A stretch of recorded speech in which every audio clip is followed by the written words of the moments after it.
আপনি জানেন কি 15 মার্চ 2026 হতে এ পর্যন্ত বাংলাদেশে সন্দেহভাজন হাম আক্রান্তের সংখ্যা 7,500, মৃতের সংখ্যা 100-এর বেশি, যাদের 1/3 9 মাসের নিচের শিশু। এ অবস্থায় আমাদের করণীয় কি? চলুন জেনে নেই বীজ স্বাস্থ্য কর্মসূচির পক্ষ হতে কিছু গুরুত্বপূর্ণ স্বাস্থ্য বার্তা। উচ্চ মাত্রার জ্বর, কাশি, নাক দিয়ে পানি পড়া, চোখ লাল হয়ে যাওয়া, শরীরে লালচে দানা বা র্যাশ ওঠা। আপনার শিশুর হাম হলে এই লক্ষণগুলো দেখা দিবে। হাম একটি ভাইরাসজনিত সংক্রামক রোগ, যা শিশুর শরীরে নাক, মুখ, চোখ দিয়ে প্রবেশ করে এবং হাঁচি কাশির মাধ্যমে বাতাসে ছড়িয়ে পড়ে।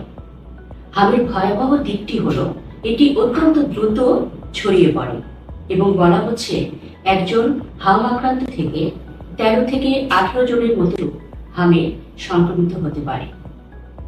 মনে রাখতে হবে, শরীরে র্যাশ ওঠার 4 দিন আগে থেকে এবং পরের 4 দিন পর্যন্ত এই রোগটি সংক্রমিত হতে পারে।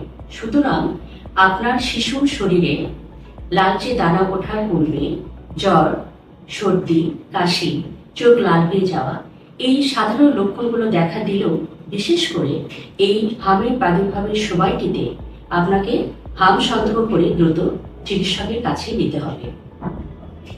হাম সাধারণত শিশুদের হয়, বিশেষ করে যাদের টিকা নেওয়া হয়নি তাদের ঝুঁকি বেশি থাকে। তবে যে কোনো বয়সেই হাম হতে পারে। যাদের শরীরে রোগ প্রতিরোধ ক্ষমতা কম, যেমন জটিল রোগী ভুগছেন, এমন ব্যক্তিদের হাম সংক্রমণ হওয়ার সম্ভাবনা থাকে। হাম হলে সাধারণত 4 থেকে 5 দিনের মধ্যে শরীরে লালচে ফুসকুড়ি উঠে ভালো হয়ে যেতে পারে। আবার ভালো না হয়ে জটিলতাও দেখা দিতে পারে, যেমন মারাত্মক ডায়রিয়া, নিউমোনিয়া, মস্তিষ্কের প্রদাহ সহ অন্যান্য নানা রকম জটিলতায় এমনকি শিশুর মৃত্যু ঘটতে পারে।